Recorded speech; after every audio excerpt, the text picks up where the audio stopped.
नमस्कार। अ, हम अपने आप को समझने की कोशिश करते रहते हैं। अपने आप को समझने की कोशिश करने के पीछे उद्देश्य हमारा ये होता है कि हम अपने अंदर थोड़ा इम्प्रूवमेंट लाना चाहते हैं। लेकिन ये बड़ा चैलेंजिंग प्रोसेस होता है। ये बड़ा जिसे बोलते हैं थ्रेटफुल एक्सपीरियंस होता है अपने आप को समझना, अपने आप को इम्प्रूव करना। क्योंकि जब आप अपने आप को समझते हैं या समझने की कोशिश करते हैं, तो आपको कई बार अपने आप को एक्सेप्ट भी करना पड़ता है। और जब आप अपने आप को एक्सेप्ट करते हैं, तो जब जो भी आप हैं, पॉजिटिव, नेगेटिव, आपके गुण, आपके अवगुण, आपके आपकी जो स्ट्रेंथ या आपकी वीकनेस, इन सबको आपको स्वीकार करना पड़ता है। क्योंकि बगैर अपने आप को पूर्णतः स्वीकार करे हुए, अपने आप को समझना, अपने आप को स्वीकार करना और अपने आप को इम्प्रूव करना इतना आसान नहीं होता है। कई बार हमें खुद पता नहीं होता है, या ये एक human behaviour, normal human behaviour होता है कि वो अपने अंदर जो भी कुछ वीकनेसेस हैं, या उसके अंदर कुछ ऐसा हिस्सा है जो उतना शायद बेहतर नहीं है, ये मनोवैज्ञानिक स्तर पे मैं बात कर रहा हूँ। व्यक्ति को इतना एहसास ही नहीं होता है कि उसके अंदर भी कुछ ऐसा है जो उतना बेहतर नहीं है। और अगर एहसास हो भी जाए कि हाँ भाई, आप कुछ मायने में कहीं पर कुछ इनकम्प्लीट हैं, इसको कन्फेस करना क्या इतना आसान हो सकता है? हम कैसे ये मान लें कि हमारे अंदर कुछ कमी भी हो सकती है? क्योंकि पहले तो हम इस बात के लिए तैयार ही नहीं होंगे कि हम इनकम्प्लीट हैं। ये मैं उन लोगों की बात कर रहा हूँ जिनको ऐसा लगता है कि वो कंप्लीट हैं, और शायद बहुत सारे लोगों को ऐसे ही लगता होगा। अगर वाक़ई में कंप्लीट है, तो वो कंपीट किससे करते रहते हैं? वो किसको प्रूव करना चाहते हैं? और अगर वाक़ई में वो कंप्लीट हैं, तो वो संतुष्ट क्यों नहीं रह पाते? वो प्रतिस्पर्धा में क्यों रहते हैं? वो उनके मन में संतुष्टि का भाव इतना कम देर के लिए क्यों रहता है? ये अपने आप को समझने से जुड़ा हुआ मुद्दा है।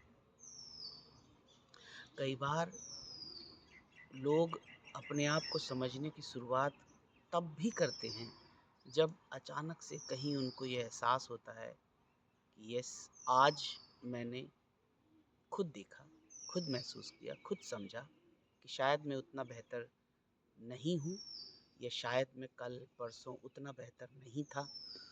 कहीं पे कुछ अपनी बात रखते हुए, कहीं पे कुछ करते हुए, किसी को समझते हुए, किसी के लिए कुछ करते हुए, या जब मुझे कुछ किसी को कुछ बताना था, तब मैं उतना बेहतर नहीं था।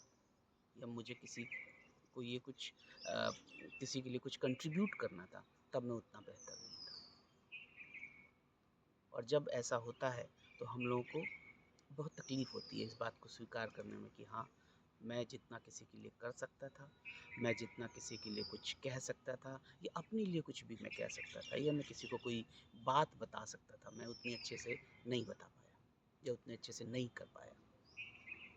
और जब जेनुइनली आपको इस बात का एहसास होता है कि जो आप कर सकते थे वो नहीं कर पाए, तो वो बड़ा एक एक एक तरह से पेनफुल प्रोसेस होता है।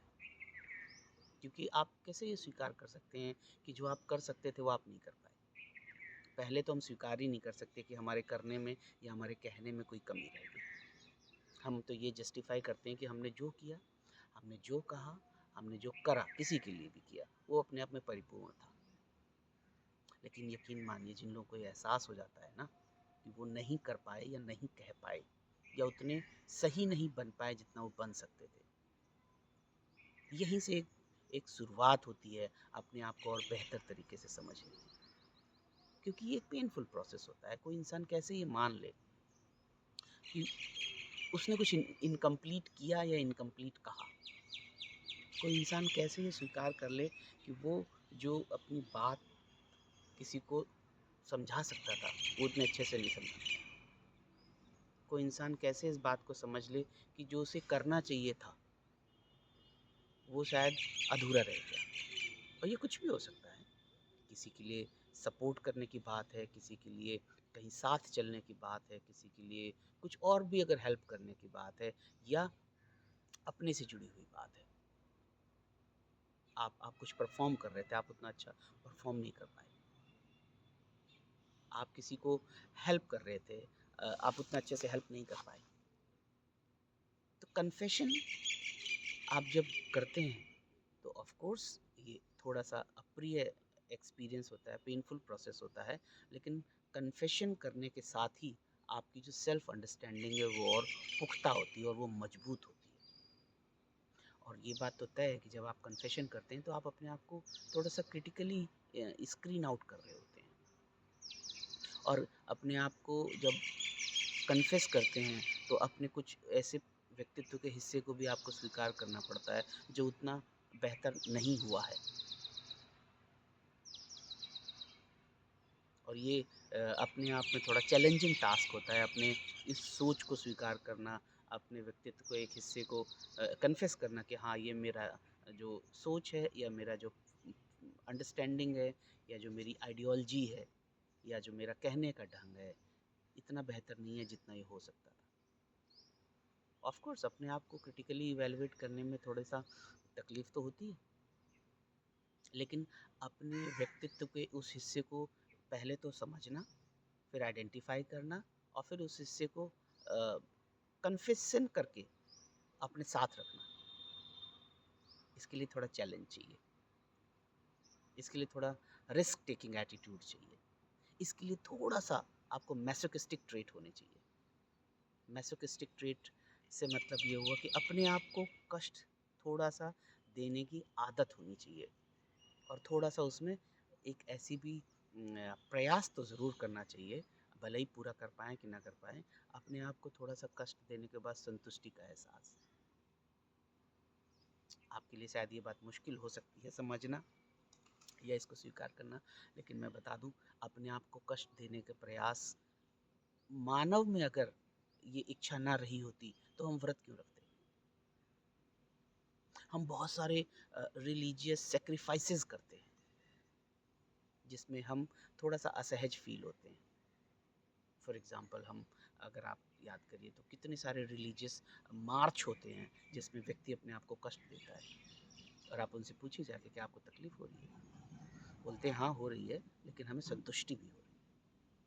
अपने आप को समझने की प्रक्रिया के तहत मैंने एक उदाहरण दिया है आपको। तो हमेशा अगर अपने आप को समझना है, अपने आप को बेहतर करना है, तो कन्फेशन करना पड़ेगा और कन्फेशन करना है तो अपने व्यक्तित्व के उन हिस्सों को, अपने व्यक्तित्व की इस सोच को भी हमें कन्फेस और एक्सेप्ट करना पड़ेगा कि हाँ, ये इतना बेहतर नहीं था। और ऐसा करने के लिए आपको थोड़ा-सा अपने आप को मैसोकिस्टिक ट्रेट, अपने आप को तकलीफ़ हल्की-सी देना, शारीरिक स्तर पे दिया जाए, ये सिर्फ़ ज़रूरी नहीं है। मानसिक स्तर पर भी आप अपने आप को थोड़ा-सा डिस्टर्ब कर सकते हो। ये एक शुरुआत करनी पड़ती है, लेकिन बहुत सारे लोगों ने ऐसा किया। जैसे कि आप एक दिन प्रण लेते हैं कि मैं चुप रहूँगा, मैं कुछ नहीं बोलूँगा और आपको क्या लगता है कि चुप रहना कोई बहुत ही सुखकर क्रिया होती है। चुप रहने में क्या हर व्यक्ति को उतना ही मज़ा आता है? दूसरे के लिए दूसरे को कहना कि चुप रहो शायद आसान हो सकता है, लेकिन जब अपने आप से कहा जाए कि चुप रहो, कितना मुश्किल प्रोसेस होता है। तो जब हम जब फॉर एग्ज़ाम्पल हमारे जो भारतीय समाज में देखा गया है कि अपने आप को कष्टपूर्ण स्थितियों में रखना कोई नई बात तो नहीं है। जब आप एक प्रण लेते हैं कि मैं इतना चल के जाऊँगा, तो आप अपने आप को थोड़ा-सा तो कष्ट दे ही रहे हैं ना। मैं किसी की पूजा अर्चना करूँगा तो मैं इस तरह से झुक कर जाऊँगा या साष्टांग दंडवत प्रणाम करते हुए जाऊँगा। तो ये शारीरिक स्तर पर मैंने बताया कि अपने आप को थोड़ा-सा डिस्टर्ब करने के लिए और उसके बाद सैटिस्फैक्शन भी होता है। पूछिए जाके आपने इतने दिनों से आप चल रहे हैं, आपको तकलीफ़ होती कि नहीं होती? कहते हैं हाँ होती है, लेकिन फिर उसके बाद जो एक सेंस ऑफ अचीवमेंट आता है, सेंस ऑफ सैटिस्फैक्शन आता है, वो ज़्यादा बेहतर होता है। इसी तरह मानसिक स्तर पर भी बहुत सारे प्रण लिए जाते हैं अपने आप को थोड़ा-सा कष्टकर स्थिति में रखने के लिए। फॉर एग्ज़ाम्पल चुप रहना, फॉर एग्ज़ाम्पल कुछ इग्नोर करना। इग्नोर करना भी तो अपने आप में बहुत मज़ेदार प्रक्रिया नहीं होती है। हर व्यक्ति ये चाहता है कि मैं हाँ, इस बात पे ध्यान दूँ, क्योंकि ऐसा करने में मज़ा आता है। लेकिन जब आप अपने आप को समझने की कोशिश कर रहे होते हो, अपने आप को स्वीकार करने की कोशिश कर रहे होते हो, तो आपको ये भी स्वीकार करना पड़ता है, हर वो काम जो अच्छा लगता है, इंद्रिय सुख देता है, ज़रूरी थोड़ा किया ही जाए। तो सेल्फ क्रिटिकल एटीट्यूड रखना शारीरिक स्तर पर और मानसिक स्तर पर बहुत ज़रूरी होता है। तभी तो आपको रियलाइज़ होता है कि आप कितना हद तक अपने आप को कन्फेस कर सकते हो। अगर आप इग्नोर ही करते रहेंगे, अगर आप यही मान के चलेंगे नहीं मैं तो कंप्लीट हूँ, मेरा तो कोई सोच या मेरा कोई एक्शन गलत हो ही नहीं सकता है, आप तो ग्रैंडिसिटी में रह जाएंगे ना। आपको कभी एहसास ही नहीं होगा कि आपको और इम्प्रूवमेंट की ज़रूरत है। और ये आप कैसे मान सकते हैं कि आपको कभी इम्प्रूवमेंट की ज़रूरत है ही नहीं, या थी ही नहीं, या होगी ही नहीं? क्योंकि इम्प्रूवमेंट तो एक कंटिन्यूस प्रोसेस होता है। देयर इज़ आई मीन कोई एक ऐसा मार्कर थोड़ा है कि जहाँ पर आप ये लगा दीजिए और बोल दीजिए कि अब आपको कभी इम्प्रूवमेंट की ज़रूरत ही नहीं है। अपनी हार को स्वीकार करना, आप कुछ नहीं कर पाए किसी के लिए, इस बात को स्वीकार करना एक पेनफुल प्रोसेस होता है। लेकिन यकीन मानिए जिस तरह से अ, एक माँ अपने बच्चे को जन्म देती है और उसके बाद बहुत तकलीफ़ होती है उसको, और उसके बाद में उसको जो एक sense of achievement, sense of satisfaction होता है, वो अवर्णनीय होता है, इनक्रेडिबल होता है। कुछ इसी तरह का इनक्रेडिबल एक्सपीरियंसेस हर व्यक्ति को मिल सकता है अगर वो कोशिश करे अपने आप को कन्फेस करने की, अपनी अपनी कमियों के साथ, अपने हार के साथ। लेकिन पता तो हो कि हमारी हार हुई है। अधिकतर व्यक्तियों को तो जब लगता है कि वो हार गए हैं तो उन्हें गुस्सा आता है, क्रोध आता है, रोना होता है, इमोशनल आउटबर्स्ट होता है। लेकिन हार को क्या शांत रह के स्वीकार नहीं किया जा सकता? कन्फेस नहीं कर सकते और शांत रहिए, प्रण करिए अपने मन में, चलिए अब हो गया, आगे से नहीं होगा कुछ भी। आज आप नहीं कह पाए, आज आप कर नहीं पाए, आज आप किसी के साथ नहीं रह सके, आज आप किसी को सपोर्ट नहीं कर पाए, आज आप अपने आप से स्वीकार नहीं कर पाए, आज आपने खुद कन्फेस नहीं किया कि आपकी गलती थी। मुश्किल होता है, उतना ही मुश्किल होता है जितना मुश्किल कोई भी जो हम काम करते हैं जिसमें हमें फिजिकल या साइकोलॉजिकल पेन होता है, उतना ही मुश्किल होता है अपने आप को स्वीकार करना, अपनी कमियों के साथ स्वीकार करना। लेकिन इसी इसी के बाद तो हमारी एक सेल्फ इम्प्रूवमेंट की प्रक्रिया भी शुरू होती है ना। जितना ज़्यादा हम अपने को अपनी कमियों के साथ स्वीकार करेंगे, उतना ही ज़्यादा हमारे अंदर सेल्फ रिफाइनमेंट आता है, हम बेहतर होने लगते हैं। लेकिन उसके लिए ये ऐसे समझिए कि आपको अगर ये पता लग जाए कि आपके शरीर के अंदर कोई फोड़ा है, तो आप उसे रखना चाहेंगे? सबसे बड़ा मसला ये है कि हम फिज़िकल पेन, फिज़िकल डिस्टर्बेंस को बड़ी जल्दी आइडेंटिफ़ाई कर लेते हैं। लेकिन साइकोलॉजिकल पेन, साइकोलॉजिकल डिस्टर्बेंस को ना तो हम स्वीकार करने लायक होते हैं हर समय, और ना हम उसे स्वीकार करना चाहते हैं। क्योंकि self criticism is a very challenging, threatful and painful process.